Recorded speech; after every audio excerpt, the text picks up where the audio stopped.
Breaker Crunchers, it's Saturday night in Phoenix, Arizona. Welcome to another episode of Couch Crunchers. We have a special guest who doesn't know the meaning of social distancing that's about to sit down right next to me. Comes all the way from Colorado. Does not take the president's advice about social distancing. Put that in your ear. Oh, I have to hear the other guys? He's a rebel. Right. And then oh dang, Sam. Coming from his long overdue hiatus is Tyler below us here. He's visiting us for the first time in I don't know how many months. 8 or 9 months? A few. He says a few. It's almost a year. A few. Tyler was actually meditating in the desert with Jared Leto. He didn't know anything about coronavirus. That's true. So, and then to my, I guess, to everybody else's right, but yeah, to my right? I don't know. Whatever. It's flipped. Top it's weird. Right. It doesn't technically, it doesn't make sense anymore. Because technically Max is to my right. Touching my face. But on the video to my right is Sam. How you doing tonight, Sam? Dude, it is getting real over here. Sam looks like he just walked out of Lord of the Flies. It is freaking Lord of the Flies. I've got 7 kids. I got my wife. I got my in-laws all here. There's 2 dogs. And we've been locked inside this house for 2 weeks. So you can just guess what kind of pandemonium we've been up to. We don't have to guess. You can pretty much visualize it at this point. Yeah, you're not even wearing a shirt. And everybody's wondering, is that paint on your face or is that poo? Well, I think that's the question at hand. It's a mixture of the blood of my enemies and the soil of the earth. And I'm sure there's a little bit of fecal matter in the soil of the earth because the dogs do their business back there. All right. Well, this is our sexiest episode yet. Yeah, it's Tyler. He brings the sexy. Sure. Guys, so this last week has been crazy, man. Like, I feel like the only human interaction I've had is with my wife, kids, and Max. So you don't got to tell me that it's crazy. It's crazy. I'll tell you wild, what, man. I work in the cruise industry, which is not super popping right now, and so I'm sitting there waiting for people to book cruises. Yesterday, I had a total of 3 calls all day long, and wow. And so basically, I'm just sitting with a headset on one ear, a headset on the other ear, once for work, once for the Xbox. And I've been playing Assassin's Creed all day long. And which one? I'm a Odyssey. Yes. And I'm finally catching up on that. But the way I see it is I'm leaving my dream job. I'm a professional gamer now. I'm getting paid to play Assassin's Creed. So I'm officially a professional gamer, guys. So that's a good way to look at it. You've made it. Yeah, I've made it. That's right. You have accomplished every 16-year-old boy's dream everywhere. That's true. It's still mine. It's still mine. Yeah, there's a double dig there if you just look for it. I think I'll just live in blissful ignorance. So, we've got a couple things to talk about with Fab or Flub. And then after Fab or Flub, we're going to talk about Jojo Rabbit. So we're using this time with the quarantine, since every movie theater is closed, to kind of catch up on some of the movies that we might have missed during the Oscar season, things like that. We're going to cover a few pandemic movies, I think. Sam wants to watch Contagion and some of those other ones, right, Sam? I might have changed my mind after living through it. I might have changed my mind. But so tonight we're going to talk about Jojo Rabbit. First, we're going to get into our Fab or Flubs. I was going to save this one for last because I did not know when Max was going to grace us with his presence. But we'll hit it first. Rosario Dawson is cast as Ahsoka Tano. I don't know how to say her Ahsoka name. Tano, goodness. In The Mandalorian Okay, season hold 2. on. I got a comment here because my social distancing sucks, by the way.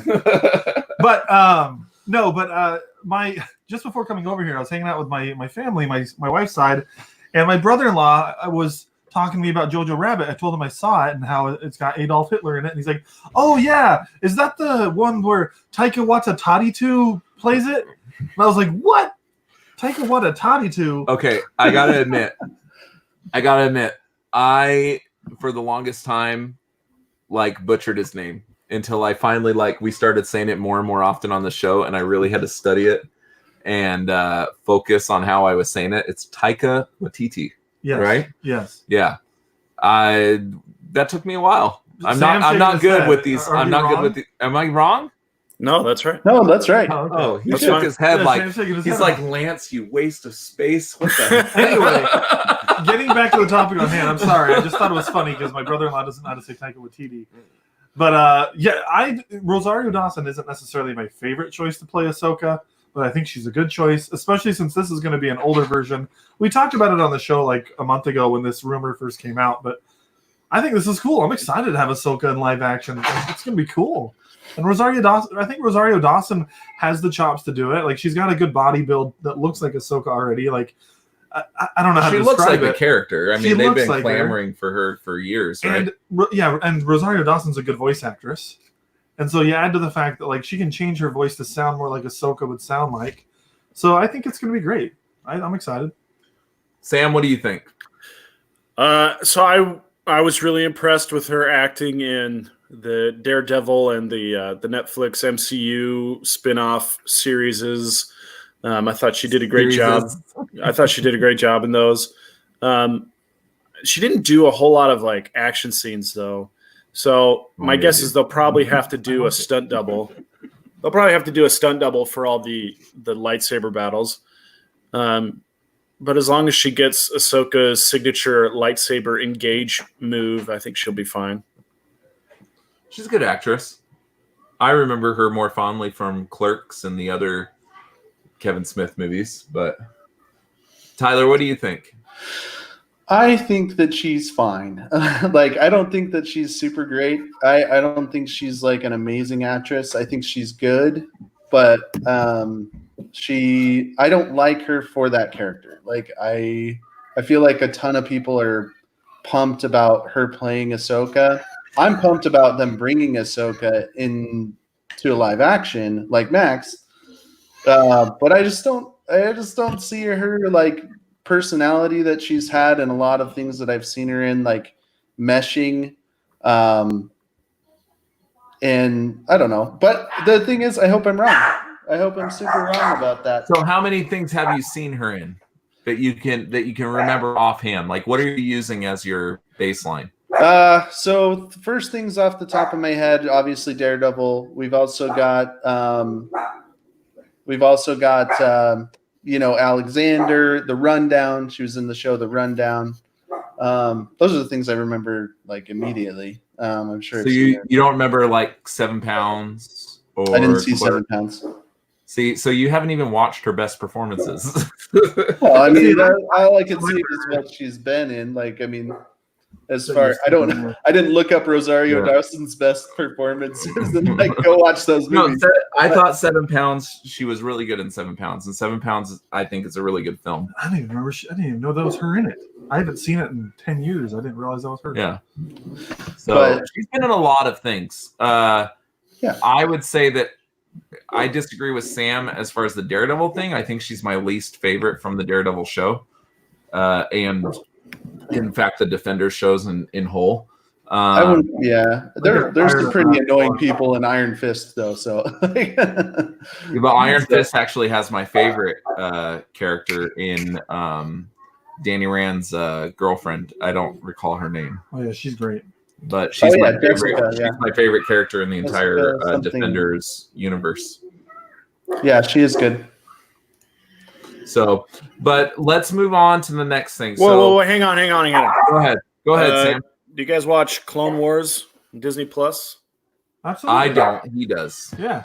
Didn't they introduce Ahsoka Tano, her return in Clone Wars today or this week? Yesterday, yeah, it was yesterday on Friday. How did that go? I mean, it was fine. It was probably the worst episode of the season, though. If I'm being honest, it wasn't a bad episode. It was just kind of dumb. And with there only being 12 episodes this season, I wasn't impressed. So I don't know. I mean, it's exciting to see her again because spoilers for the season 5 finale. Basically, she gets kicked out of the Jedi Order. Well, kind of. She quits the Jedi Order because they kick her out and then tell her she can come back. But she's like, "Screw you, you suck." And so she leaves. And so it's following up on that story.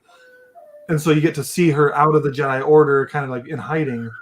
But it wasn't a fun story, really. So yeah, I don't know. Well, the reason I ask is because it's gonna have a ripple effect, right? With her appearance in Mandalorian, is she going to be a stoic? Is she going to be a gray Jedi? Is she going to be? Yeah, so she's going to be more stoic, and I say that based on the more recent versions of Ahsoka. So Ahsoka was in Star Wars Rebels as well, which takes place at the beginning of the rebellion, right before episode 4. So we've seen her more in that time frame of Mandalorian. I mean, I think Mandalorian's only 5 years after Return of the Jedi, and I don't think there's that many years between A New Hope and Jedi. So we've seen Ahsoka fairly recently, timeline wise, and she's much more stoic. In the Clone Wars show, she's much more fun-loving, and she's a kid. She's 17 years old or something like that, 21 by the end of it, maybe. Right. And then Clone Wars Rebels, she's going to be in her 40s at that point. She's a grown adult woman. She's much more stoic, and that's why I think Rosario Dawson is a decent pick. She actually kind of reminds me in some ways from the Rebels show of Wonder Woman, who she voice acts in the DC universe. Not quite that stoic. She's still a somewhat bright person, but she's been over 20 years of hiding in the Empire. She's definitely lost a lot of her fun-loving attitude. I don't know if you've seen her in Rebels, Tyler. I know you're a bit more familiar with Ahsoka.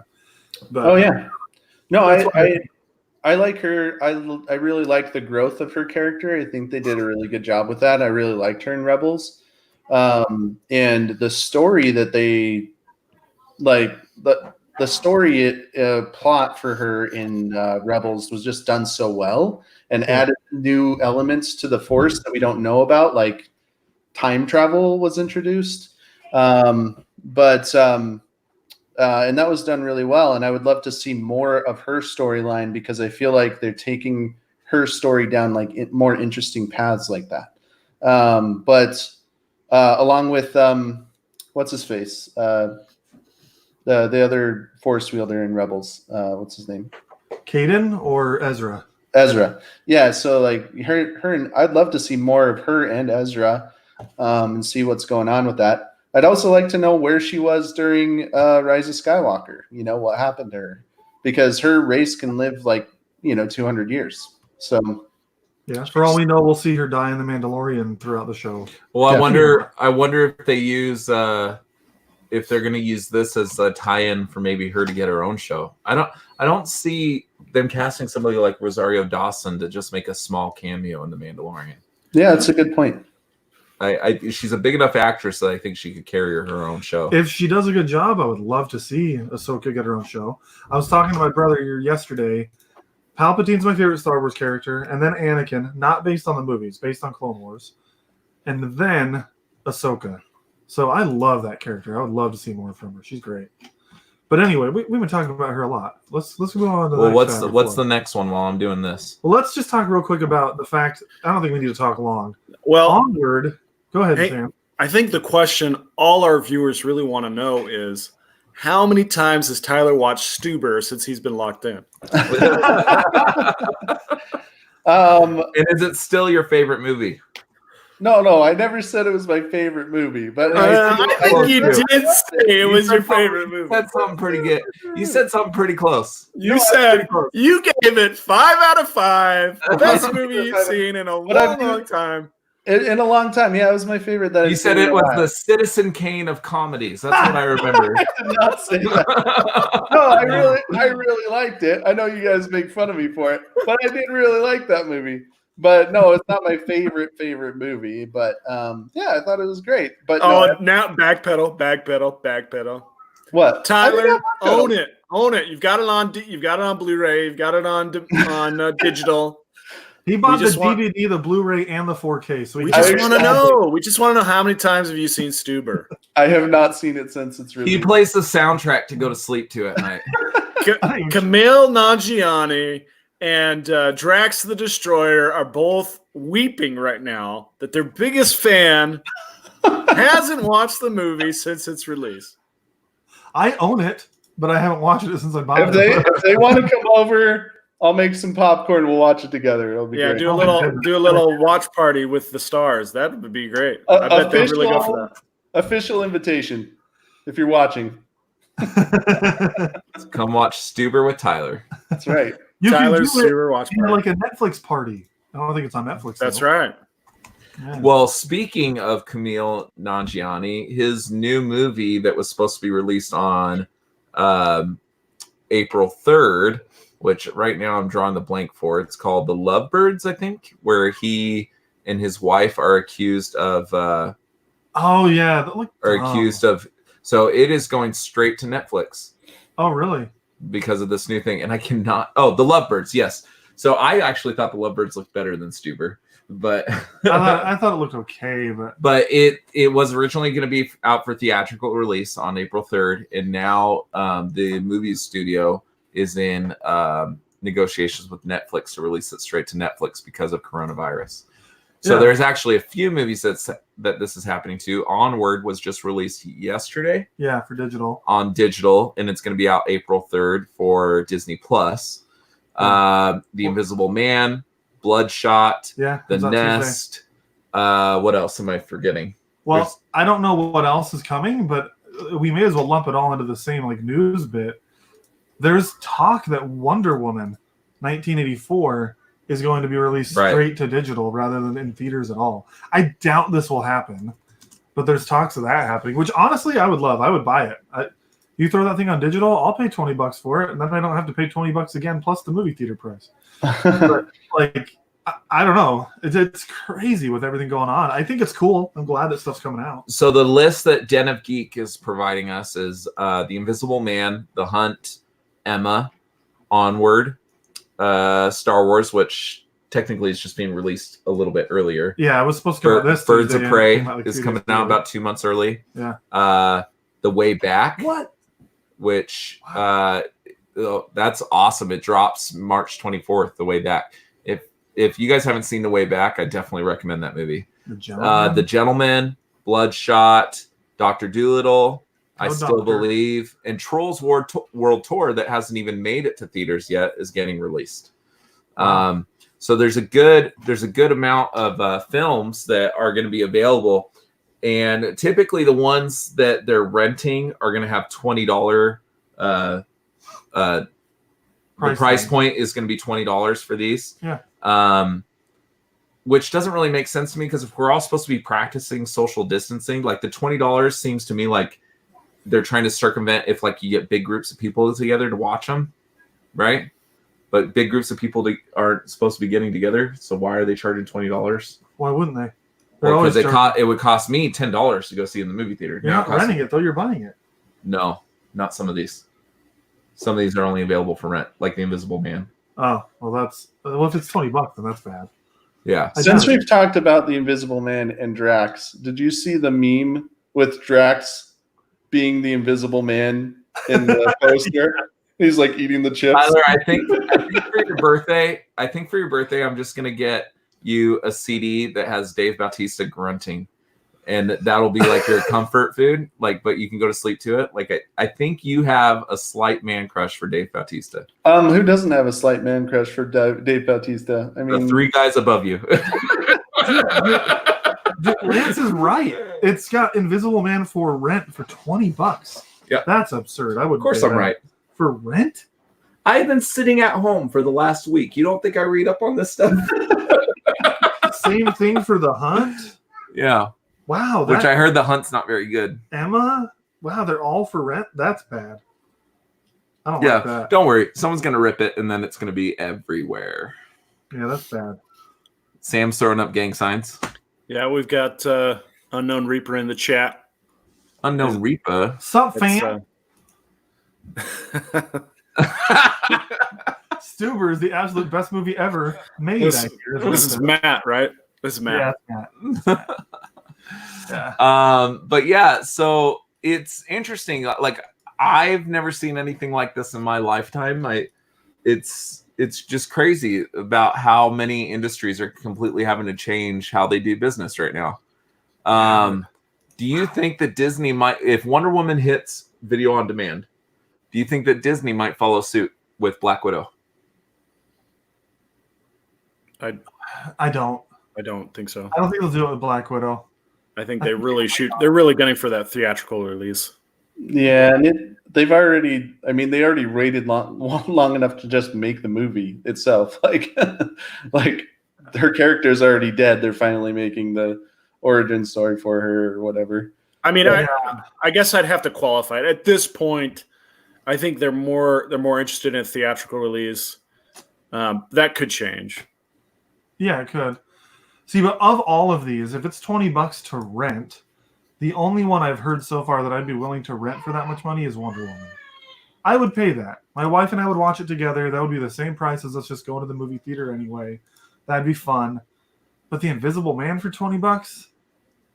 No. Well, I hear The Invisible Man is actually very good. Yeah, that's fine. I'm sure it's good, but I don't want to pay $20 to rent it for my house. I don't know. That's just, I guess, my preference in movies, maybe. That just seems really high priced.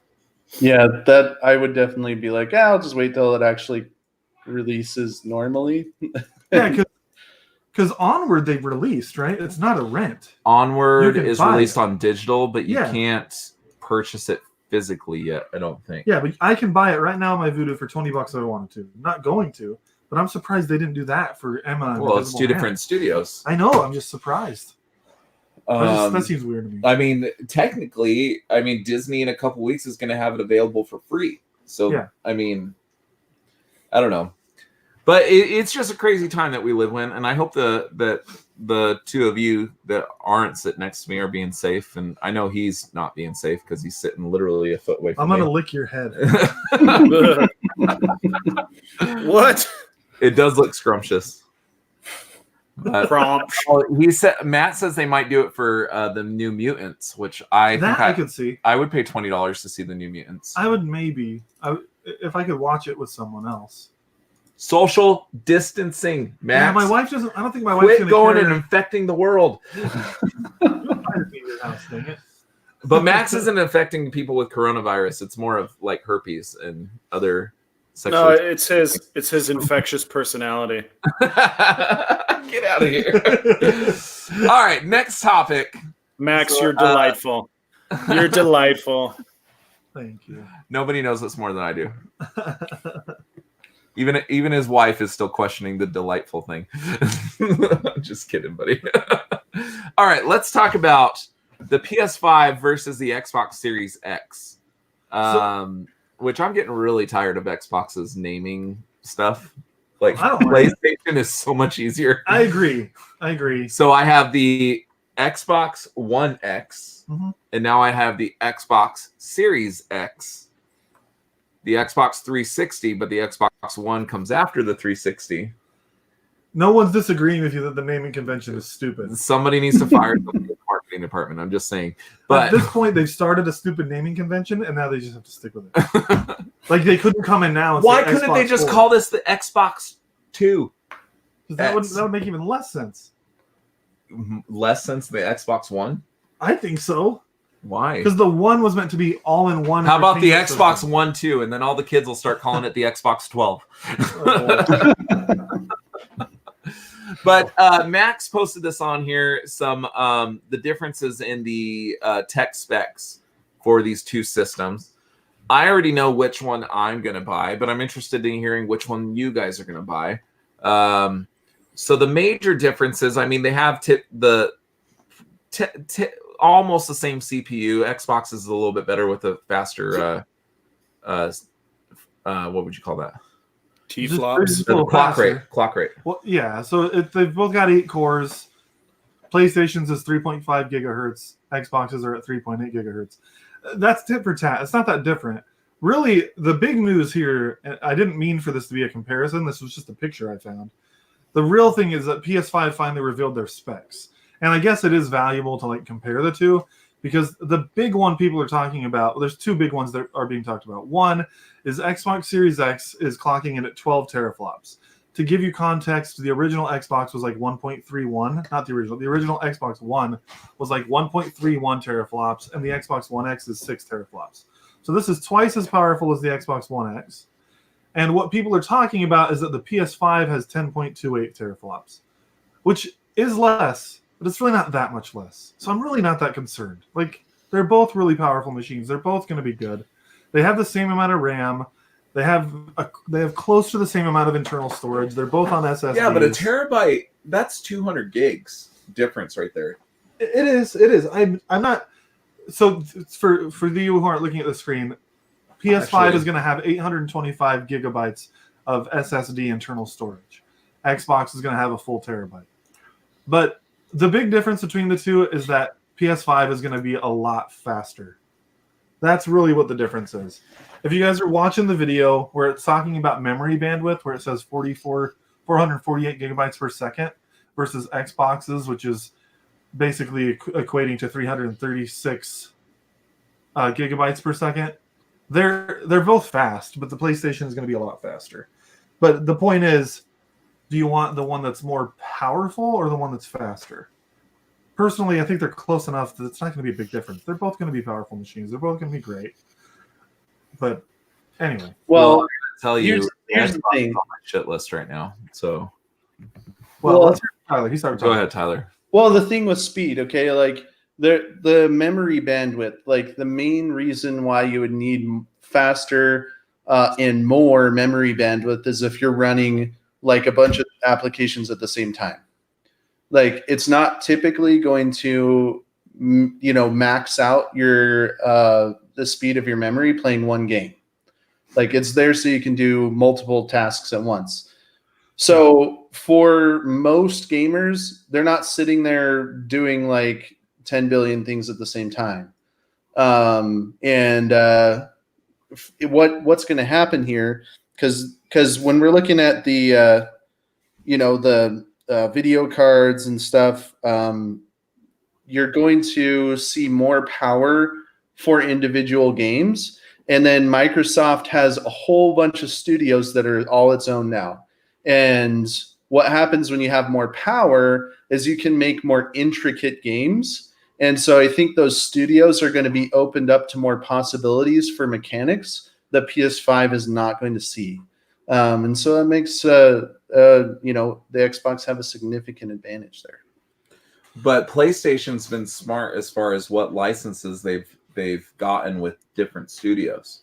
So right now you could argue that PlayStation has a market on some of the biggest studios in the gaming. They have the best games. It's no question that PlayStation's been winning the games because they just purchased. Sure. They just purchased the Insomniac. Yeah. They have exclusive rights to the Naughty Dog. Yeah, so they've got Last of Us, Uncharted, God of War, Horizon Zero Dawn. That franchise is awesome.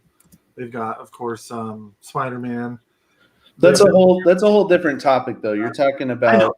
I know. You're talking about titles. We're just talking about who has the advantage performance-wise, and no. But you were saying that at least this is what I heard. What you were saying is that because Xbox has larger specs, that gaming manufacturers might be more prone to develop. No. What I'm saying is that the game development companies that Microsoft has acquired, because they acquired a whole bunch of game development companies. Yeah, and so those game development companies are going to have an advantage because of the performance to add in new mechanics for their games that PS5 won't have because they don't have as much performance. That's what I'm saying. But I guess so. I heard that, but what I was saying is the game companies that Xbox has been buying, PlayStation owns the rights to the better game developers now. We don't know that for sure. So I'm not sure that would be enough to pull in a casual gamer as far as You know what I'm saying? Does that make Well, sense? yeah, but that's not what I'm talking. I'm just talking about the advantage that Xbox is going to have for performance. I'm not. No, I talking about, understand. I'm not talking about consumer relations in regard to that at all. I agree with you. I'm just bringing up another point, like, because we saw the Xbox One suffer greatly to the PS4 as far as, because really their market needs to be brought in by casual gamers, right? That's how you win the console wars, quote unquote, right? So if Xbox doesn't start improving the type of games and the titles that they're bringing in, this might be a repeat of the last console wars. Yeah, I mean, that's a whole different argument. Like that could be the case. Like it could work out that way. It's going to be interesting to see how the market like responds to it.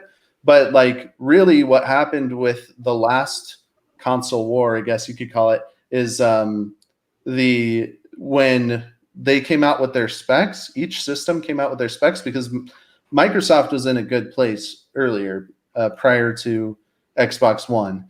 And then when they came out with their specs, a lot more people now understand what specs do, as opposed to when Xbox 360 came out and PS3 was out.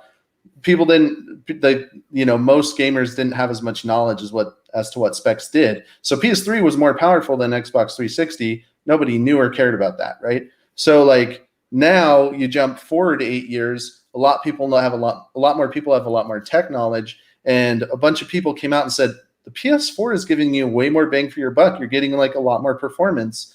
And a whole bunch of online gamers that had a lot of followers and stuff started saying PS4 because I disagree. That's not why PS4 won the gaming wars.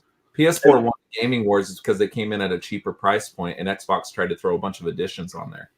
I think it's multiple things, and that's definitely part of it. I think that's the biggest part of it. Well, that's a huge part. But another big part, aside from what Tyler's saying, and Tyler I think is right, is that freaking the Xbox One, they announced it as like this all-in-one entertainment system. The focus was never on games. And they were saying, oh, you have to be online all the time. We're going to make you be online and check in like every 24 hours. And all these like stupid restrictions. You can't share games with people. You can't turn in your used games to GameStop. Like all this crap. And PlayStation came out and said, $100 less. It's more powerful. And, oh, if you want to share a game with your friend, here's a case for a game. Hand it to your friend. They can now play the game.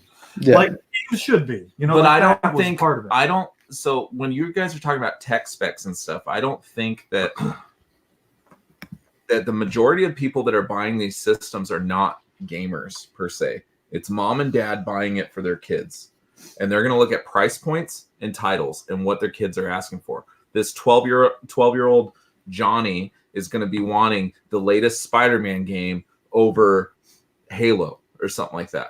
That's what I'm saying. PS5, this is going to be a repeat. It's not the gamers. The ones that care about the specs are not the ones that are buying a million of these systems. It's mom and dad for their 12 to 16-year-old kids. I think that there is a good amount of that, but you're looking at the market. Like there's definitely a big market for what you're talking about, but there's a huge market for upper teens to in their 50s for Xbox and PlayStation. There's a huge chunk of the market there. And majority of the market is mom and dads. I think true gamers are usually gravitating. But listen. A lot of those moms and dads are buying what their kids ask for. Their kids do the research and figure out what they want and then ask for it. So that's what happens, and they make those decisions. But a huge chunk of the younger market is where Nintendo takes a huge brunt of those, of the younger market. Like when you're talking about 12 and under, you got Nintendo Switch, coming out and just blowing these other consoles out of the water. And it's not the majority of Nintendo Switch owners are not people, who are, older. It's mostly younger kids. And that's where you see a lot of that market where people don't care about the specs. It's, I want to play Pokemon or, whatever. And so I'm not saying that you're not right. Like there isn't a huge part of the market that doesn't care about the specs, but I think there's a majority of the market that does care about power, and they may not understand it completely, but they have somebody who knows say PS4 is more powerful, and they go, oh, well, it's more powerful. Let's get it, So that's the reason the marketing team says most powerful console, because people care. Yeah. Well, the Xbox One X is currently touting that they're the most powerful console. Yeah, and they are. And PS4 Pro is still outselling Xbox One. Yeah, they already had the hold on that.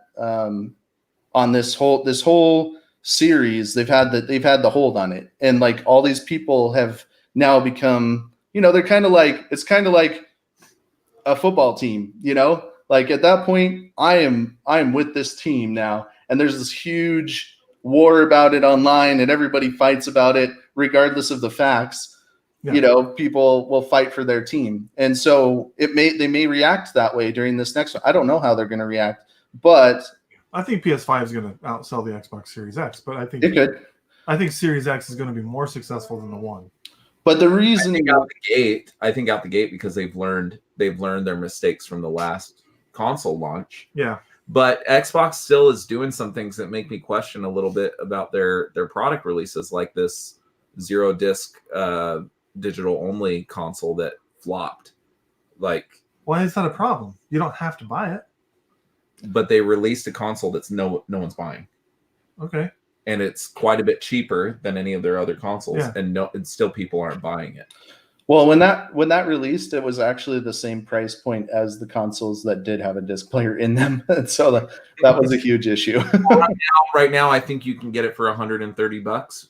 Yeah, probably now, because everybody was like, "Why would I buy this?" I agree. The marketing was stupid on it. I just don't think that's what I'm saying. I'm yeah. just saying their console. They're not running a good track record with their console releases, and with different the Xbox Series S, I think, sold better than the original Xbox One. I don't know. I'm not sure. Maybe. Yeah, $160 for the all digital edition right now, and it comes with 3 games. Dang, that's a steal. If you don't care about a disc drive, that's a good deal right Well, there. technically, my Xbox One X right now is just as capable as that thing because for some reason the disc drives just stopped working the other day. Well, I think it's just because you have 5 kids and they're not allowed to touch it. They just hit it with hammers and stuff. They don't touch it. It's in the room that my kids don't go into. So it just stopped working. No, theirs, the one that they do play with, still works. Yeah. The Xbox Series S. But I don't know. I still think I'm going to gravitate towards the Xbox. But if PS5 had... Because I see these specs and I see them as nearly identical, right? If the PS5 comes out with better titles out the gate, I might buy... I'm going to end up eventually buying both. Yeah, but I'm probably going to end up with the PS5 out the gate because Last of Us 2, Spider-Man, there's a whole slew of games that are coming out that just make the PS5 more interesting to me. Yeah. And the Xbox will probably come later. And you're not wrong about that. Like they've got a lot of good stuff. I want a PlayStation just so I can play Final Fantasy, honestly. Yeah. But I mean, right now, there's no confirmed games that I'm interested in for the PS5. And so right now, I've been ingrained in the Xbox ecosystem for so long, and you've got Game Pass, Halo, Forza, like those games are confirmed for launch. So I'm gravitating towards the Series X right now. I'm thinking to myself, well, I'm an Xbox guy. I've got Game Pass, so I spend whatever it is for the console, and on day one, I've got 100 or more games that I can play immediately because of Game Pass. That is the thing that's making me kind of look at the Xbox a little bit is the backwards compatibility. Yeah. Thing. It does seem like they're like out of the box. You get a whole lot more utilization, I guess you could say. Oh yeah, you do for sure. Yeah. PlayStation did say that 4,000 plus PS4 titles will be playable on the PS5 over time. But Xbox is going to have more because they've got their entire ecosystem from Xbox to 360 to One, Series X. Everything is going to be playable. It's going to be all the discs, right? Like I can take... Yeah, you can do discs. I don't think Xbox original you can do discs. It's digital.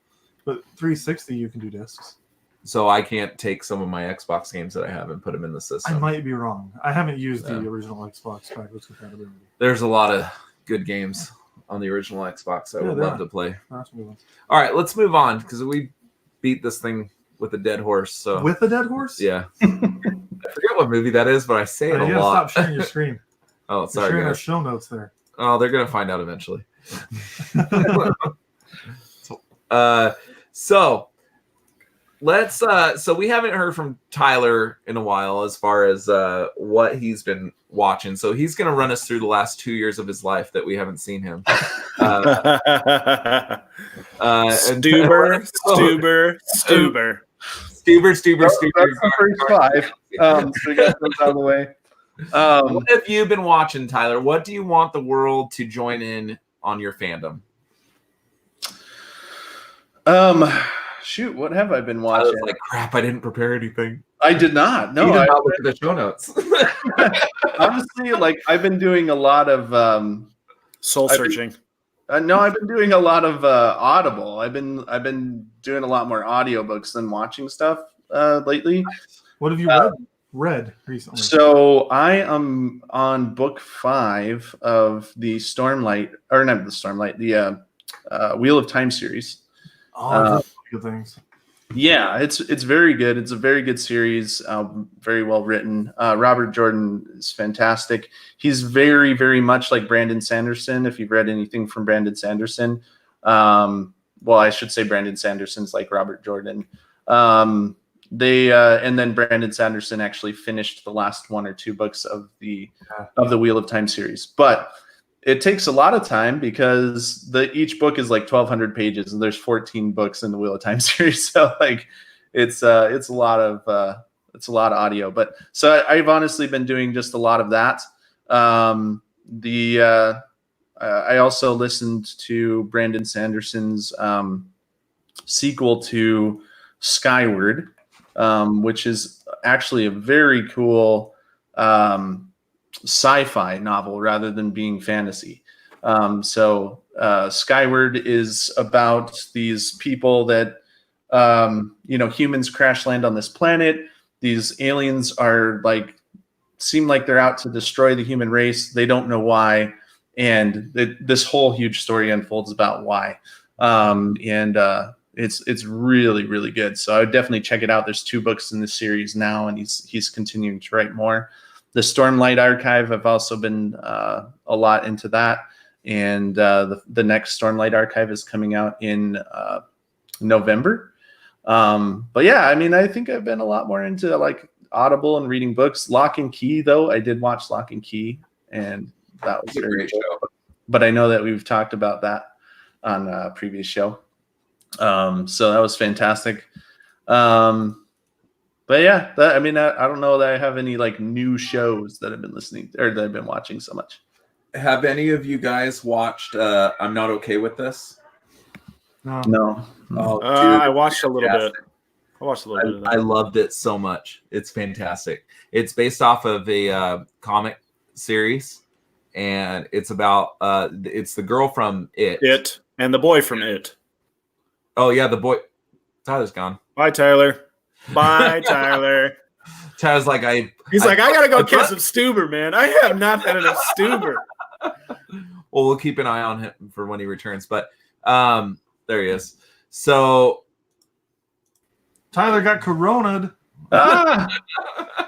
It's in my computer. Corona Edaville. No, Sam was coming up with some good ones earlier when we were waiting for the show to start. What was that last one you said, Sam? Corona-geddon, yes. I like that one. So I'm Not Okay With This stars the girl from It, and is it Stu from It? Is that the character's name in It? Stan from It. But basically she starts discovering that she has these superpowers and she's not handling them very well. There's a very awesome scene where she basically kills somebody, and it's really bloody and really gross and really cool. So, but she's also discovering that she's maybe a lesbian or bisexual or something. Yes, and so it's kind of the same idea, right? When you discover that you have a different sexuality or puberty. You know, it's just a metaphor for the awakening. Yeah. Yeah, it's a metamorphosis type movie. But my wife and I watched that. We really enjoyed it. We're still watching Stumptown, which is on ABC, that I absolutely love, and it stars Jake Johnson and Colby Smulders, I think is their name. Colby Smulders. Oh, From How I that's Met still Your Mother, right? Yes, Smulders. Yeah, Colby Smulders. Yeah. Well, yeah, she's also an Avenger. Yeah, she's Maria Hill. Yeah. Yes. Yeah. So that's a really good show. But I'm also a big Jake Johnson fan, so I'll pretty much watch anything with him in it.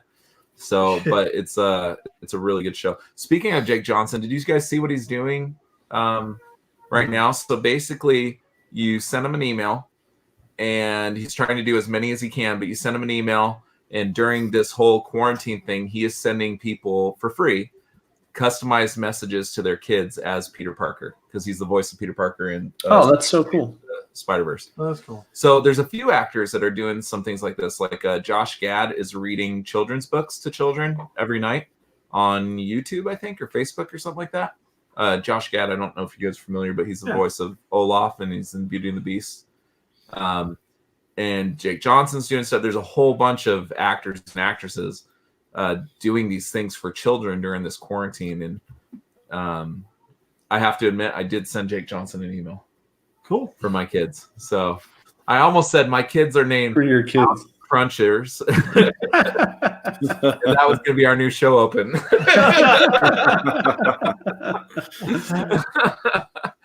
But, social distancing. Hey. Yeah, you cough in your hand and then you wipe it on Max. That'll keep him at a distance, right? I'm gonna wash my hands. I'll be back. Are you really? I am. I need to pee anyway. Hey-o.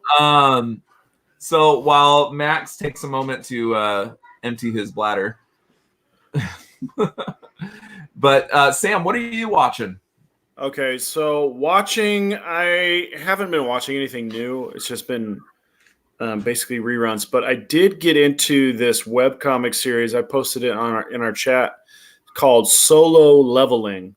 They just released their last chapter of what they're calling season 1.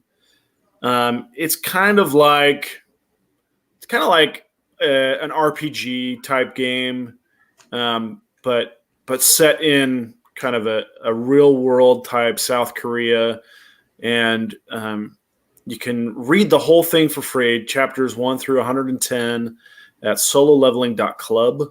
I don't know if that's a legit site, but that's where I was reading it. I'm looking at that. It was really, really fun. What's it about? It's about a kid who they call them hunters, but they're basically real life RPG type players, and they go into these dungeons and they fight monsters. And he starts out as the weakest of all the hunters, the weakest in the world. And they end up in a dungeon that's way more difficult than they bargained for, and just about everybody in his party is killed, except for he manages to figure out the rules of the particular dungeon they're in, and basically sacrifices himself in that dungeon to save whoever's left. And in return for figuring out the rules of the room and getting his party safe, he obtains the ability to level up. What they call a reawakening, but it's more than a reawakening. He's the only person in the world that can improve his stats. And so the 110 chapters are about how he improves his stats and navigates through the world of these hunters in this kind of RPG world. It's really fun. The art is really amazing. There's a series associated with it too, so if you don't want to read it, you can watch it.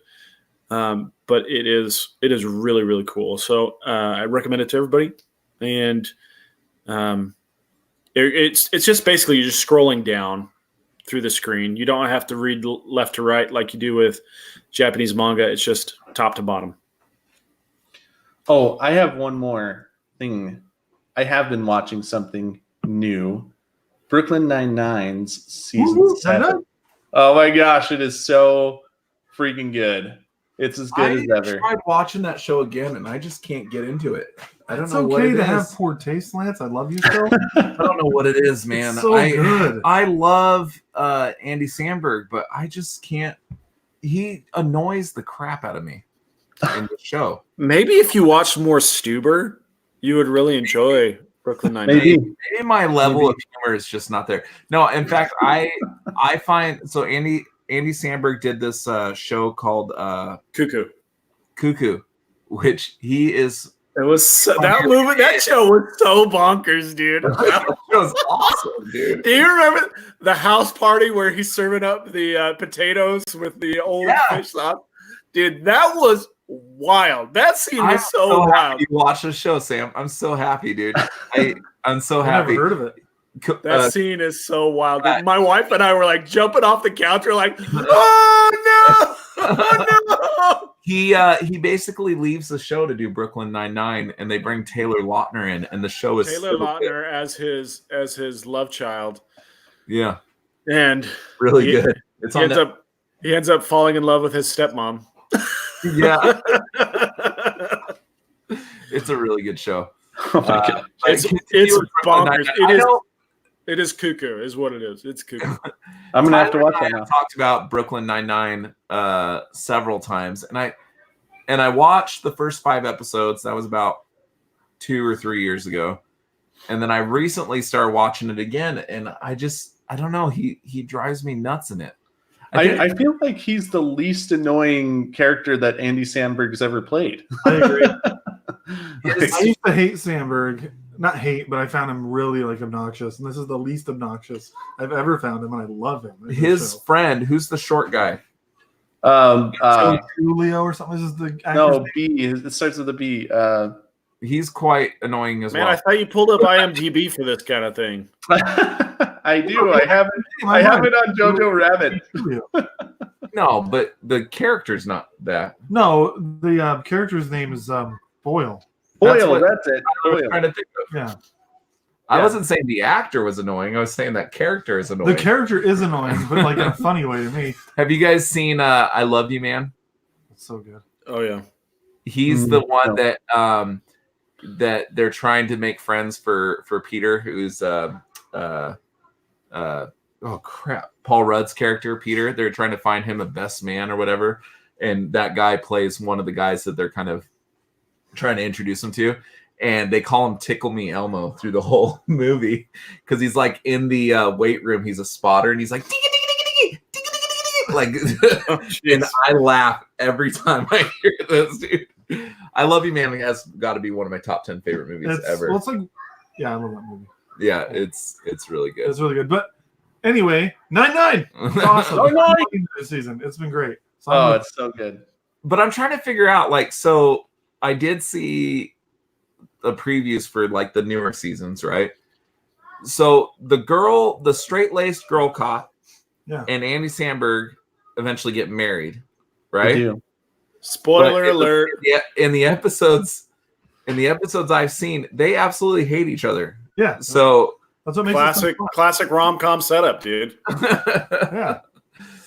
But Andy Samberg's character, or Samberg, whatever, Jake Peralta, he grows a lot throughout the show, and it's fun to watch him evolve and grow. And their boss, well, he's not the boss anymore, but their captain, I'm forgetting his name, Captain Holt, also grows a lot throughout the show, and he's only gotten funnier over time. He started off as just completely sand-faced, no emotion, and now they've made him so caricature-y that it's absolutely the best. It's just it's the funniest, man. There's The Office, Parks and Rec, and Scrubs and then Brooklyn Nine-Nine. Those are 4 comedies that every time I watch them, I laugh out loud.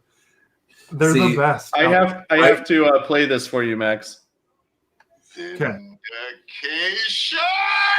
I have the Captain Holt soundboard. So right now, the funniest show that I'm watching right now has to be Superstore. Have you guys watched Superstore? No, I haven't. I have. I'm not totally up on it. I like it though. It's a good show.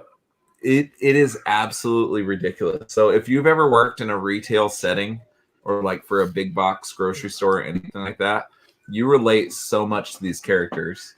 It's absolutely hysterical. It's basically in that same vein as The Office or Parks and Rec, but with like a big box, like Sam's Club or Costco. They basically work in like a Sam's Club type place. Yeah. But that show is absolutely hysterical. Have you seen it? No, but you said it's good. I've forgot. You've seen Goldberg's though. Yeah, Goldberg's is funny. Goldberg's is pretty good. Yeah, but I find Brooklyn Nine-Nine is much funnier to me. Yeah, it's Yeah. I've kind of gotten tired of Goldberg's, honestly. It's like so cliche, especially this last season since Adam Goldberg left as the showrunner. Gosh, that show has gotten so much more boring. Goldberg's is just like It a is casual thing. It is every episode is the exact same, and it's gotten so annoying. Every episode, someone gets in a fight with their family member, and by the end, they make up. And then the next week, they hate each other just as much as they always did. Someone gets in a fight, and they make up. Next week, they all hate each other. They get in a fight, they make up. That's essentially just Full like- House. It's gotten old. It's still a funny show. No, I haven't kept up on this latest season. You know? Barry is like, I used to like Barry. I hate him now. Anyway, we're getting sidetracked. So, well, okay. Let's talk. Well, I Jojo guess I Rabbit. did have one. Did you want to talk about what I had on there? Is that what you're talking about? Yeah. So Max and I watched Richard Jewell for the first time last night. Hey, it's about freaking time. Yeah, based on Sam's recommendation. Saw that in I wanted to November. go see it in the theater, but I forget who I was going with. That was like, no, I don't want to see that. It was Jay. Oh, Jay. I wanted to go see Richard Jewell, and instead we watched Stupid the Grudge. I saw Richard Jewell and Parasite the same day. That was a great day. That was such a good day.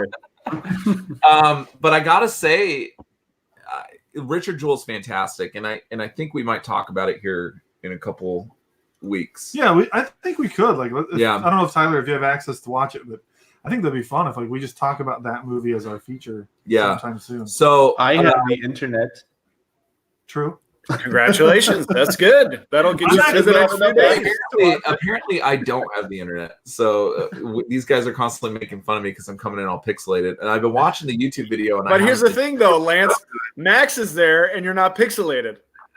It must just be that I don't know how to work my computer. Essentially, Maybe it's So, trying to censor you. You're too sexy.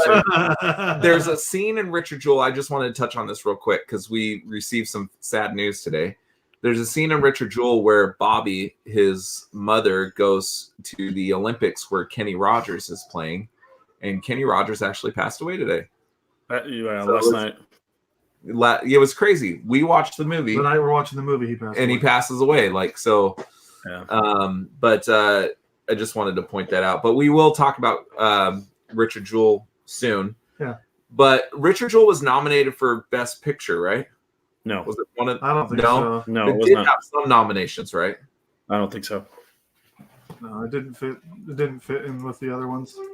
So we are going to talk about Jojo Rabbit tonight. That's what I was trying to segue into. Ah. Jojo Rabbit was nominated for Best Picture, and I gotta say, guys, I love Parasite, but I think Jojo Rabbit was better. Like I loved every second of Jojo Rabbit. Yeah, Jojo Rabbit is an emotional roller coaster. Roller coaster isn't even a good description because the emotional swings are so fast. They just pile up one right on top of the other. With a roller coaster, you can kind of feel it coming. You know, it kind of gradually comes up and then it comes down and comes up. With Jojo Rabbit, it's like happy, sad, happy, sad, happy, sad. And it just goes so fast between the happy moments and the sad ones that it's just surreal. It becomes a kind of a surreal comedy tragedy all at the same time.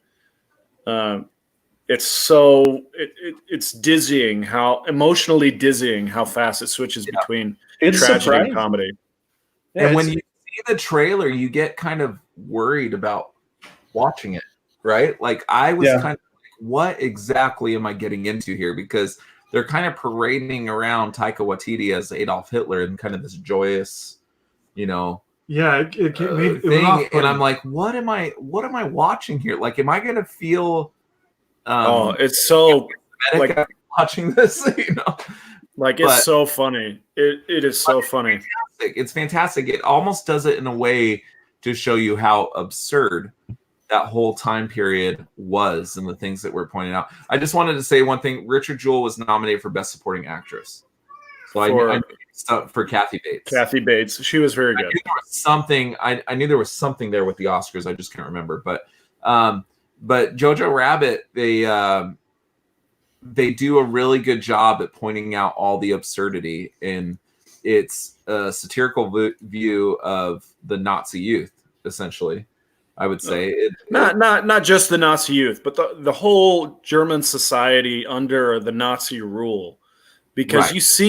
you see all these different levels. You know, the Gestapo come in, and you've got the soldiers who are running Hitler's youth.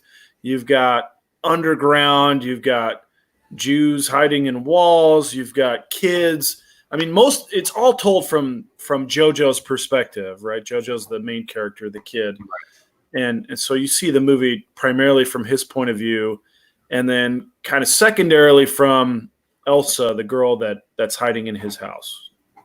But she didn't sing Let It Go once, and I couldn't be more disappointed. Hey-o. I thought it was like, you know, just to compound what you're talking about, Sam, with like the emotions being all over the place. Like, it's super serious, and then they'll just like throw in a joke, and you kind of are like confused, like, oh, did they tell a joke just for like a second? And then you're like, that was hilarious. Like, you know, so it was just kind of crazy. But like for example, one of my favorite parts was when they had the German shepherds. No you spoilers know? No spoilers yet. Well, that wasn't really a spoiler. If you've seen the movie, you know what the German shepherds are. But but that, you know, like they just throw stuff in there like that,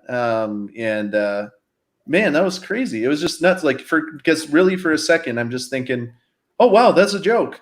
Oh my gosh. You know? Yeah, you have to feel a little dirty laughing at some of the stuff because it is kind of like a dark humor type thing, and there's points where you're laughing really hard. You're like, is that okay for me to be laughing? This is dealing with you have I'm sorry, Max. I was talking over you. Go ahead. Go ahead. You have to suck up your tears so you can hear the next joke. Like you're in the middle of crying, you're like, oh. Yeah. It's like the Joker when he's crying and laughing at the same time. Yeah. So if you haven't seen the movie, so Sam touched on it a little bit. It's about Jojo Rabbit. He's a 10-year-old boy. 10. And his imaginary friend is Taika Waititi as Adolf Hitler. And he kind of has these conversations with Adolf. And his dream is to be this big Nazi soldier, right? And he hates Jewish people and all these things. And then eventually he comes to find out that his mom's been harboring this young Jewish girl in the walls of his home.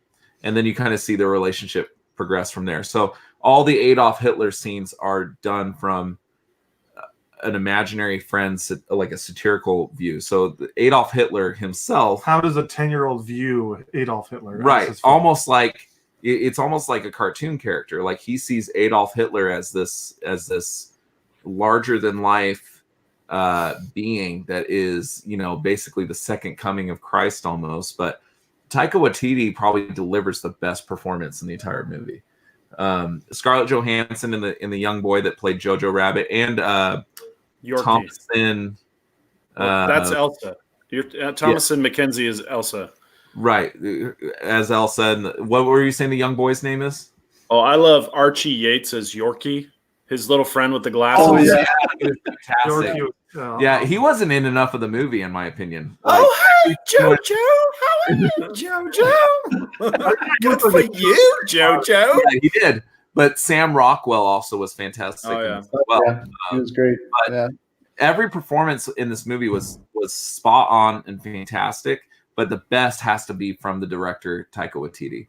Yeah. But my favorite scene with Taika Waititi has to be when of course he's an imaginary friend. They're sitting at the kitchen table, and it's during a time of poverty and things like that. So the family has barely anything to eat, and he's sitting there eating a steamed unicorn head. A unicorn head. And I'm like, holy crap! Is that like Anna missed it? I had to rewind. I didn't notice it. He's eating a unicorn head like on a plate with all this foliage and stuff, like table setting around it, and he's eating like this little bowl of like porridge or whatever it is. And I laughed so hard, just like little subtle things that don't require anybody saying anything, and you're just like, okay, this is reached absurdity at this point. Again, 10-year-old imagination. That's what I loved about it. Eating a freaking unicorn head, dude. I didn't notice that. I laughed so hard. And then when he discovers the girl in his walls, Adolf's like, kill her. Like he. All right, hang on. Getting into spoilers now. Let's just put up the spoiler tag already. All right, let me put up the spoiler tag real quick. Killing me, Lance. I didn't do the spoiler Getting tag. all mad at Tyler for talking about the German Shepherd. I didn't know what he was going to say. He's been gone for 4 years, dude. Like, I don't know.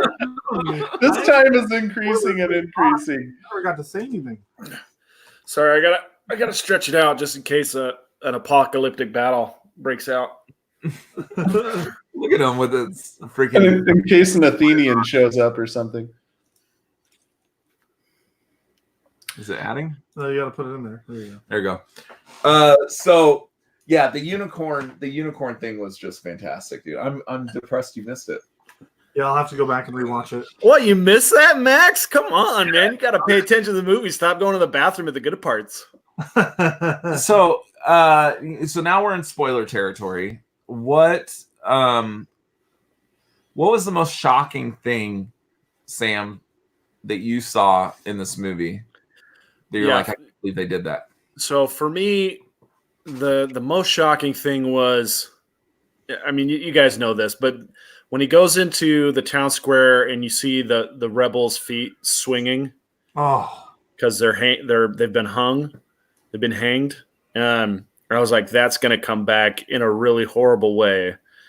I can just feel it. And then they show JoJo's mom's shoes hanging in the same way, and I was like, oh man, I can't believe it. So that to me was the most shocking moment and the most devastating part. But there's a lot of little subtle things, like the fact that Sam Rockwell's character and his assistant are having this homosexual relationship on the DL, and I did not catch that. I didn't catch that either. You're kidding me! Oh yeah. Oh my gosh, you guys! That was pretty obvious, yeah. The whole point of it was that there were all these people who were just kind of reluctantly participating in the Nazi regime, even though they didn't support the cause. They were looking out for each other. They didn't want to get murdered. They didn't want to be an example made of by the state. So they're just kind of reluctantly playing along, hiding who they are. And it wasn't just the Jews. It was also the harborers of the Jews who are supportive of them and trying to keep them safe. And then you've got homosexuals and other people who are just trying to lay low, fly under the radar so that he can make it to the end of the war, hoping that eventually the Nazis will lose and disappear. And it was, I mean, it's strangely similar to a lot of the stuff that I see today, but maybe in a way that a lot of people don't expect. I don't like the most vocal authoritarian voices I see are coming from the left, whereas in Nazi Germany, they were coming from the right. I don't want to get political here, but it's the reason why this movie is so good is the time in which it's released, and you have a chance to take the lessons from this movie and compare it to the time that you're living in. And so, yeah, I think it's a very important movie about understanding, about tolerance, and about speaking up early before things get really horrible. I mean, if Sam Rockwell's character had stood up or Scarlett Johansson's character had stood up early on, they may have been murdered quickly, but maybe they would have found other people who needed the courage that they brought to fight off the Nazis before they took power. Yeah. So I want to touch on what you talked about there, the part where you see his mother's feet. And for me, that was a huge turning point in the movie, tonally. And the tone was going back and forth the entire time. But maybe it was just me. That moment was very impactful. Because it kind of felt like that was like the start of the third act. And when that moment hit... No, that was the midpoint. That was right the very middle of the movie. Was that the middle of the movie? Yeah. Yep.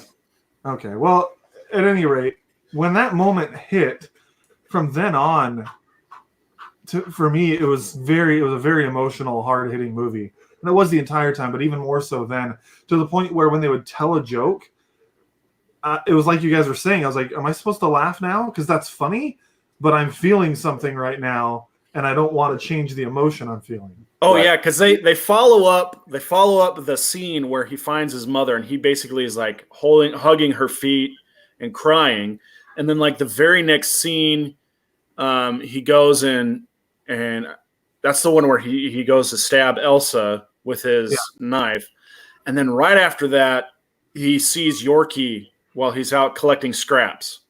Yeah. And he's talking to Yorkie about how he's got a Jew, and Yorkie's like, "Oh well, good for you." And he's like, "Is your uniform made out of paper?" And he goes, "It's paper-like." And so it's very serious, somber moments, very intense, tragic moments, paired with very absurd, very off the wall, bonkers comedy. And that, I think, has become the signature of Taika Waititi's style, is pairing very funny and very sad moments, because they do kind of come together like that in real life, and you can't escape. They're two of the most intense emotions that you can feel, and so pairing them off of each other like that really adds to the depth of the movie. How are a lot of us dealing with what's going on in the world right now? It's a pretty intense situation we're going through. And a lot of us are dealing with it by looking at memes that are funny and laughing about them on the internet. Some of us are battling for our very existence, though, Max.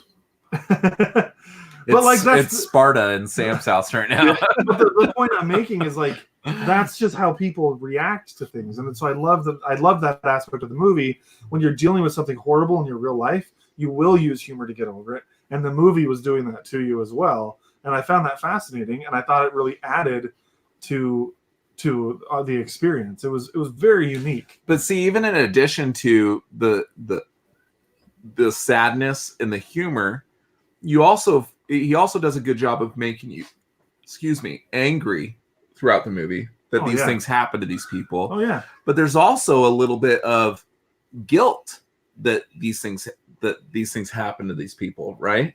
So he's doing a good job of balancing even more than just the two emotions. You're feeling all these other emotions as well. Like, now I think that's how the best movies are made. Something that can make you feel multiple things at the same time, and kind of conflicting feeling things. Sorry for Jojo, because you're looking at Jojo, and so clearly this kid is brainwashed. Mm-hmm. He literally thinks that Jews have the horns that grow out of their head, and he thinks that they have like magical hypnosis powers and all this nonsense. You know what I mean? And I don't know exactly what kids were taught back then, but it just gave you the sense of like, man alive, people just blew this out of proportion. What a Jew is a person. Yeah. They're no different than any other person, you know? Yeah. But in that day and age, in the Nazi regime, they were portrayed as something like monstrous. Like literally a monster. And he thought that was true. And so his book was hilarious.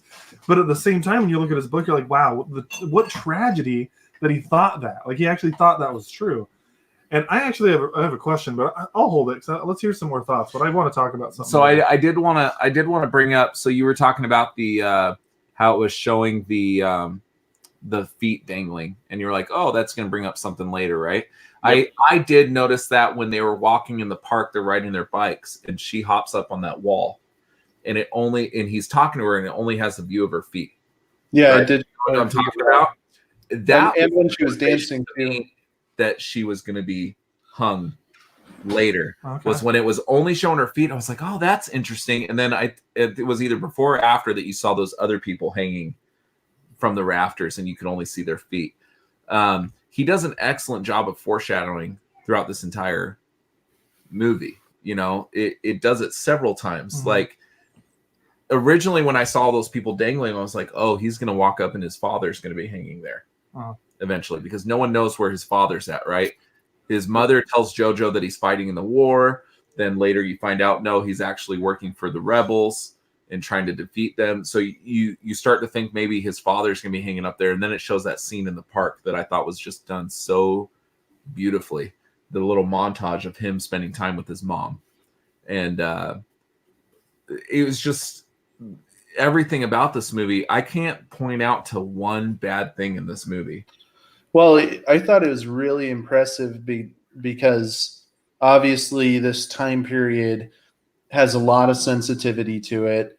You could easily cross a line with the humor to set people off, big, right? It could become distasteful at some point. Exactly. And so you have this careful line to walk as a director, and I feel like some of it just kind of skirted the line, but like never crossed it. And like when you're throwing that much humor into a scenario like this, I feel like it was just done so well and was like really, really impressive from a movie making standpoint that they were able to do that and not, get to where you felt like it was distasteful, and I feel like that's a big reason why it didn't do as well as it could have, was because the previews kind of made it look like it could be like kind of distasteful to that time period. That's what I kind of felt like. And so it was kind of off-putting, and I was like, I'm not really interested in watching this because of that, Well, I mean, that was the reason I didn't go see it, is I didn't know if I was going to feel guilty afterwards for watching it. I mean, it did get nominated for Best Picture. But I completely agree with you, Tyler. Yeah. So I thought that the fact that he was able to pull that off and make such a good movie with that kind of context was incredibly impressive on his part. On top of being a great actor, I think he was the best acting role in the movie. Taika Waititi was. So he also seemed to have the most fun acting role. Yeah, that's true too. Oh yeah, because nothing he does really pushes the story forward. He's there. The little friend too, Yorkie. His was fun too. Oh yeah, yeah. But as far like Adolf's role, like nothing about it pushes the story forward because he's just an imaginary character. It's all Jojo and Elsa really, and Scarlett Johansson. Well, let's talk about the role that Adolf Hitler really played. Adolf Hitler is the personification of Jojo's internal struggle, right? And as he's growing and developing, he starts out the movie going to that Hitler's youth camp, and he's scared, and he doesn't want to. They give him a rabbit, and they say you have to kill this rabbit, and when he refuses, that's when they call him Jojo Rabbit. That's how he picks up that nickname. And so Adolf Hitler is giving him a pep talk and saying, get in there and be a man. Show him that you're a man. And so he rushes in back into the camp while they're practicing throwing hand grenades. And he steals a hand grenade and blows himself up with it. Were any of you like, throw it, dude? Throw it. Like, it just shows him running in slow motion with this thing in his hand. It's like, what are you doing? Throw it. He does throw it. I was literally screaming at the TV, throw it. I don't usually get like that where I'm like, don't go in that door. Right. But I'm screaming at the TV, throw it. There were a couple of intense movie. There were a couple of intense grenade situations. So another funny one was at the end when Rebel Wilson like hands the grenade to the kid. It's like, go hug that soldier.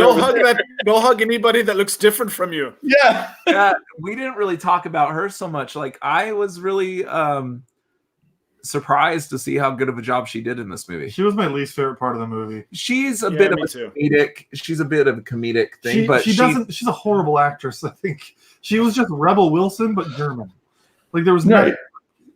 She had some pretty good lines, dude. She like did. She had some funny moments. I didn't really like her. Normally, she was such a small part.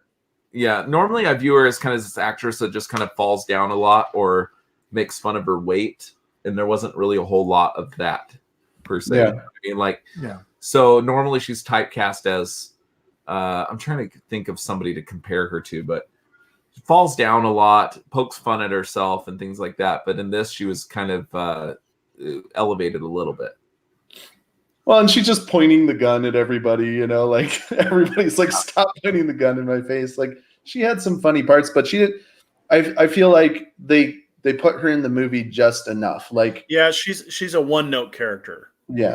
Yeah, she's not multi-dimensional, but I was, when I saw she was in this movie, I expected a lot more of like that Pitch Perfect Rebel Wilson that just kind of falls over and makes fun of her weight and like just obnoxious. Chris Farley did it a lot. Yeah, Chris Farley's that same actor. And I hate to disparage the dead, but Chris Farley was that same actor. Every role he ever had was make fun of my weight. Let's fall over. Let's fall into this coffee table. Pratfalls. Yeah, he took a lot of pratfalls. Yeah, Rebel Wilson kind of strikes me as a similar kind of actress. Well, she's not like that in every movie, but yeah, I can see where you get that. No, she's not to the degree that Chris Farley was, but she does kind of have that same. Yeah, I don't dislike her as an actress. I just thought she was the worst part of the movie. Is all. I didn't particularly like her role, but she's the one that Sam Rockwell and his boyfriend are hiding from in the movie. That's the deal. I need to watch this movie again, dude. I did not get that. Dude, at the swimming pool where his little assistant's got his legs crossed, is like leaning into Sam Rockwell. You didn't pick up on that? I need to watch it. Did you? I wasn't looking for that. It went completely over my head, dude. Oh yeah! Wow! Did you catch that, Tyler? Oh yeah! No, I thought it was pretty blatant. But yeah, they were always hiding around a corner, and then when people came, they got all like serious, you know. Yeah, like, they're always whispering to each other and flirting with each other. You guys, I just thought that the younger one was just like infatuated with him. As far as they're just really good friends, you know. They like to do things. I thought he was like looking up to the leader. But yeah, I need to watch it again. I purchased this movie, and I'm glad I did because I enjoyed it. It's a fantastic movie, and I think it's good for parents of kids to see. You know, this is kind of how people's ideologies can be shaped, and it's an important tool against indoctrination. I think that you can kind of see how a child's ideology can be molded and formed and kind of the inner dialogue that they have and how it can be broken with just exposing them to different ideas and understanding that, you know, the way that you're being taught in school is just one way to view the world. There's actually lots of different ways to view the world. And it's important that you understand you can find your own way to view the world. Mm-hmm. Yeah, I thought the relationship between Jojo and Elsa was the highlight of the movie, really, as far as watching you literally watch his heart change over 2 hours. And he always has like kind of he's a young boy, so his heart is kind of pure, but it's been muddled with all this Nazi propaganda. Yeah. But you see his heart change, and you see kind of her heart changes as well. I guess you could say, like, she, in the beginning of the movie, like she almost has this distaste for him because he's spouting all this Nazi garbage, and eventually they grow a mutual love for each other. Yeah, and so I wanted to talk about this because I think I just interpreted this differently, but I asked the two people I watched it with, my sister and brother-in-law, and we all had different feelings on this. So there was a moment where she drew a picture of him, gave it to him, and then said, "This is where I live," basically. And I always up to that point when she was on screen, she had two modes: one, a more normal human being, and two, like this crazy over the top character. And so in that moment, I was like, you know what? Is she imagining her in a lot of these moments? Because that's kind of what I was thinking. It was like, okay, he's imagining Adolf Hitler. Is he imagining her in some of these moments? I thought that when he met her, that was real. And I thought there were other moments that were real. But am I the weird one? Did you guys think that any of that was in his head? I didn't catch that. I actually did think about that. Because I was wondering if there was like a Joker moment, going on in some of those instances. But I feel like, when you're looking at trying to understand this movie when it all came said and done, that would be just too complicated for the audience to pick out which moments were real. So I just kind of decided that they were all real, you know. She was just so over the top at times. Yeah. I thought, okay, maybe he's imagining some of this. See, I thought she was just kind of feeding into his childlike. Yeah. How do you say it? Like? Well, I stopped thinking it as much at the end when they had a very genuine moment. I was like, oh, okay, so maybe they did spend all this time together. Yeah. But I thought the most like shocking part was Sam Rockwell's demise at the end of the movie. How he kind of like he was sacrifices himself. Yeah, he was putting these boys through like this torture throughout the whole movie, you know, and kind of he was spewing a lot of this Nazi propaganda. And then at the end of the movie, like it turns out like he's actually like a good guy, and he sacrifices himself to save Jojo, where he gets put in front of that fire. I loved the search of the home when he came in and basically saves Elsa's life. Yeah, that was fantastic too. Stephen Merchant, it's Stephen Merchant, right? Yeah, he's the head of the Gestapo. When they're reading that book and he's laughing, that was so like cringe. You know what I mean? Like, I know that he's acting and I like Stephen Merchant, but that scene was really hard to watch, and them just basically saying these horrible things and like in such a jovial manner about Jews getting what was some of the things in the book? Wasn't there some like disembowelment and things like that, like really gross, hateful things, and they're just laughing about it like it's, you know, Itchy and Scratchy from The Simpsons, you know? Well, they were laughing because it was so naive. And, you know, they thought it was cute and endearing that this child thought all of the propaganda was real. So they were having a laugh at JoJo's expense, but it also kind of got him off the hook as far as they were concerned about him harboring somebody. Yeah. Yeah. And do you think his mother was already dead at this point? Yeah. So they had come, they were there looking for her. They said, you haven't seen your mother in a while. It was before she died, but she hadn't shown up in any scenes for a good 5-10 minutes at that point. But I don't know. I just, this movie deserves a watch. And like I said, Sam, I loved Parasite. Parasite was one of the best movies I've ever seen. But I think if I had to pick between the two, I like Jojo Rabbit a lot more. You know, I can definitely see why you'd say that. And I did. I think I felt a lot more during Jojo Rabbit than Parasite. When we had that. When we had the podcast with Travis and we were trying to decide what was going to win Best Picture, and we had been talking about Parasite for like 2 hours, there was just a lot to unpack in Parasite versus Jojo Rabbit being more straightforward. And I think the message of Parasite was a lot more complex. And so I think that there was a lot more for the Academy to gravitate towards in Parasite than Jojo Rabbit. But Jojo Rabbit is a fantastic movie. It teaches you a lot while you're watching it. It makes you feel a lot while you're watching it. So it definitely deserved the nomination. And out of all the pictures that were nominated, Parasite and Jojo Rabbit were ones that I enjoyed the most, for sure. Let me see. Yeah, I agree. Like I think Parasite and Joker were pretty even for me, but Jojo Rabbit I felt so much more emotion watching that movie. Probably because I knew that these things actually happened.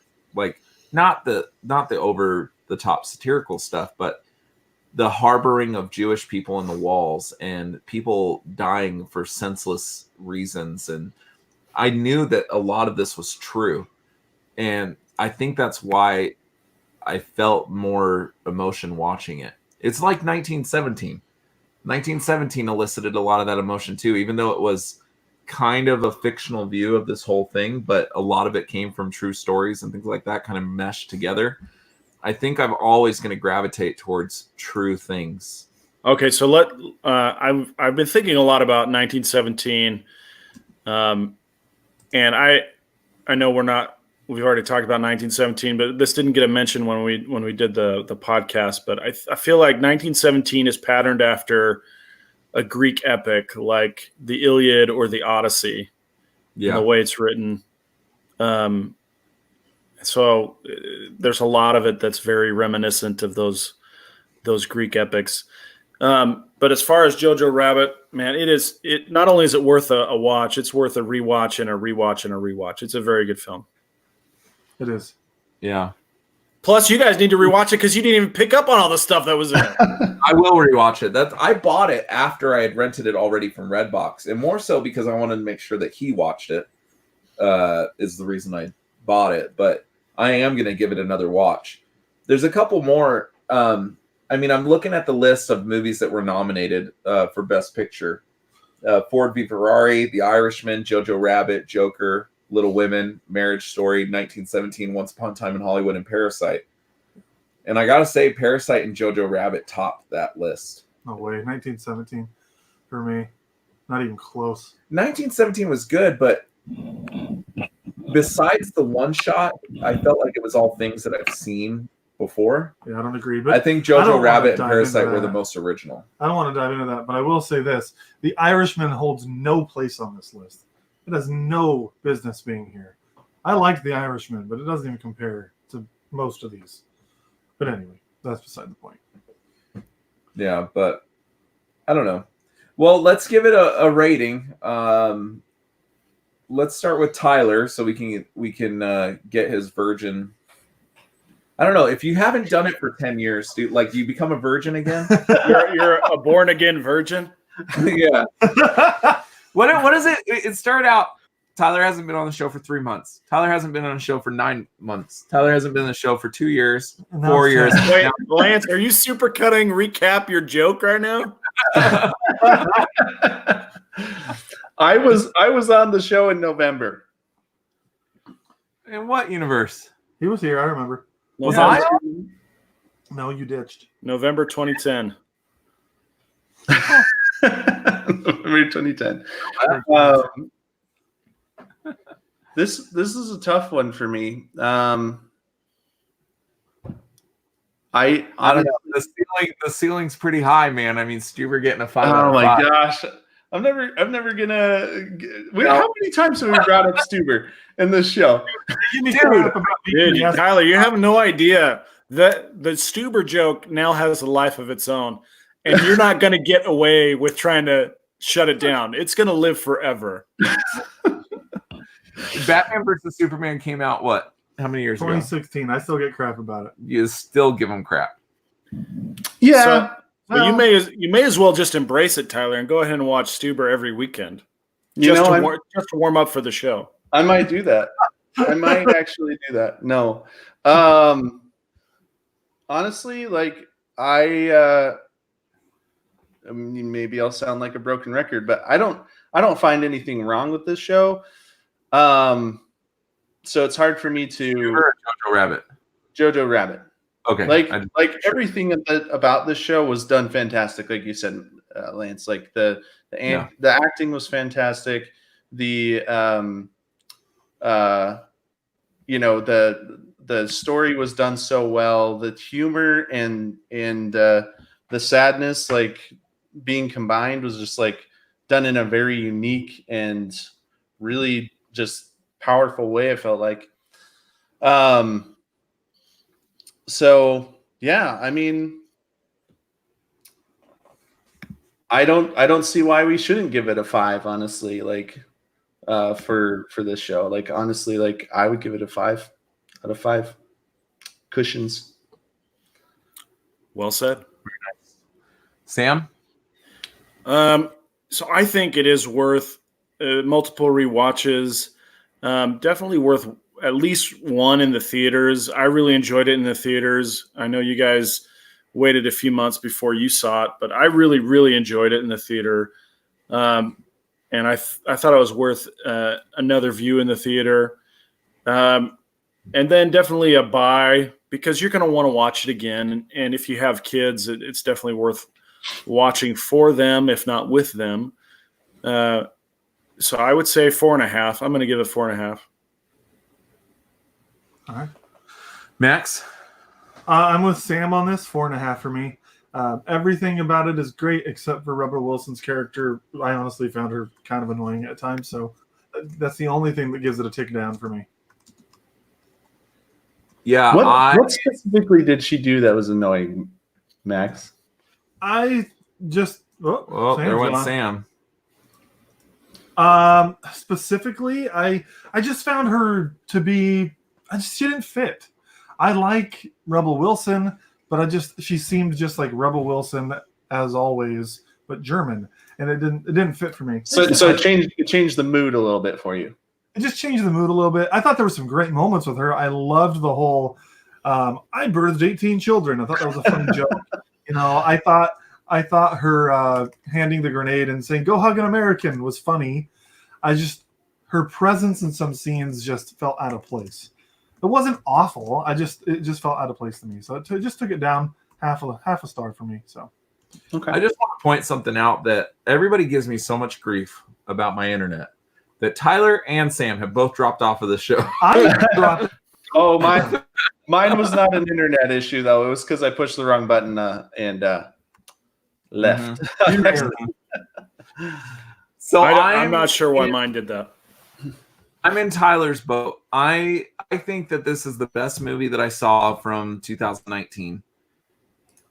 The absolute best movie I saw from 2019. Parasite was nearly there for me because Parasite was just a fantastic movie. But I have to give this movie a 5 out of 5. I absolutely loved every second of it. I really can't point out anything bad. And normally I'm pretty good at finding one bad thing. And this movie just didn't have it for me. I thought it was the most original. I thought it was the most daring. Like I thought that the subject material was the most daring thing that I'm amazed that they were allowed to make this movie. You and Taika Waititi. Right. He's just as amazed. Taika Waititi too. I think is how you say it.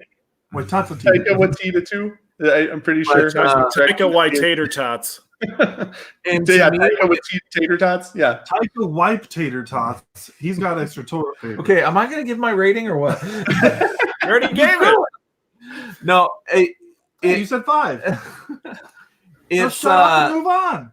It says something to me about a movie that takes so many risks and does it so well and so polished that that has to be recognized. So that's what I want to say before you guys start going to Taika Waititi poo-poo. All right. Well, if we're talking about risks, I'm going to stand up for Parasite. Parasite is very risky. It has a lot of layers. I think compared to Jojo Rabbit, I think they're both kind of along the same theme. They definitely have different tones, and I think Parasite is a lot more complex than Jojo Rabbit, and I think that's probably what pushed it over the top. That and the fact that it's a foreign film that doesn't have a white actor as the star. I think the Academy was looking for some woke cred in this year's awards show. Yeah, I agree with you. I think that's kind of what really pushed it over the top was the political landscape. I'm not but trying they're to say both, but they're both fantastic movies. Fantastic movies. They both deserve a lot of credit, and they both deserve a lot of watchability, rewatches. If you haven't seen Jojo Rabbit, good grief, get it, watch it, and enjoy it, and watch it again and again. It is a very good film. Yeah, I'm not trying to say that Parasite didn't deserve its Best Picture nomination or Best Picture win. I think it did. I think it's that good. Jojo Rabbit just spoke to me on different levels, I think. No, I get it. And I think you're half a dozen of one and 6 of the other. You know, they're very, very good films, both of them. And choosing Parasite as Best Picture over Jojo Rabbit, I think they both put forth some very controversial topics. And they did it in ways that were masterfully put together. I would consider them both masterpieces. I think Parasite is more complex and it leaves you guessing a little bit more than Jojo Rabbit. I think the Jojo Rabbit message is much more straightforward than Parasite. Yeah. Well, that brings us to the end of our show. Thank you, guys, for coming on tonight, and Sam for dressing up in his usual For Sparta! Yeah. I just want to know, do you have the Jesus Travelers on? Like, are you wearing those? No, I am naked from the chest down. All he has is a belt and a cape. That's it. He's nice and sweaty. Got some streaks. Oh, I've got some charcoal paint to cover up my naughty bits, but that's about it. But if you haven't heard, WonderCon's been postponed, so we will not be at WonderCon. I know, sad day. Hopefully they come up with a different date later in the year. It's looking like a lot of things have been canceled in April or moving to October. But we'll keep you posted on that. Lance, just to let you know, I was looking for a studded cod piece like they have in Mad Max, but they were all out. They were also out of milk. So so there's a run on milk. There's a run on milk and studded cod pieces. So Did you go dressed like that? You got to get there early. Got to get there early in the morning, right when they open. Get your cod pieces. Get your cod pieces. So yeah, WonderCon was postponed. So this is Sam's only opportunity to cosplay right now. So who says this is cosplay? This is my life. But we'll keep you posted on what's going on with Phoenix Fan Fusion. Right now, who knows? I don't think they've actually come out with a announcement for Phoenix Fan Fusion. So far, everything's still on with Fan Fusion. They're still announcing guests. They're still announcing guests. They're still announcing prices. Nothing has changed for Fan Fusion so far. Yeah, so we'll keep you posted on that. If you have a moment, please go follow us on Facebook, Instagram, Twitter. We are now on Pinterest. The YouTube channel, www.youtube.com/Couch Crunchers podcast blog. Just come say hi to us. The Instagram, Max, Sam, and Tyler and I do a really good job of posting some hilarious memes. The Saruman one was fantastic. But just come follow us, come say hi. We're just regular guys that like movies. So until next time, guys, keep on geeking on.